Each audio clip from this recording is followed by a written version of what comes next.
नमस्कार मित्रांनो, माझं नाव आहे सुहास. मुसाफिर गॅरोच्या माध्यमातून आज आपण पाहणार आहोत कॅनडातील एक सुपर मार्केट.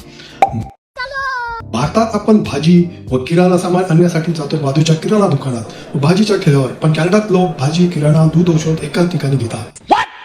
आज मी तुम्हाला कॅनडातील एडमंटन शहरातील सेवन फूड सुपर मार्केट बद्दल सांगणार आहे. हे सुपर मार्केट झाले एका दुकानात 1915 साली. अरे कहना क्या चाहते हो? ओव्हरवेट की फोड म्हणजे काय?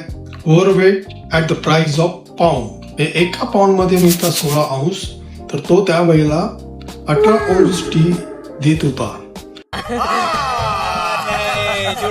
आज त्याचे रूपांतर झाले 180 पेक्षा जास्त सुपर मार्केट चेननी. सेव्हन फूड हे सर्वसाध्य झाले कंपनीच्या सातत्याने व विश्वासाने. या ठिकाणी तुम्हाला मिळते ताजी भाजी, फळे, मांस, मासे, बेकरी, औषध व चविष्ट जेवण देखील. प्रत्येक प्रांतात वेगवेगळ्या थीमचे फूड चेन आहे.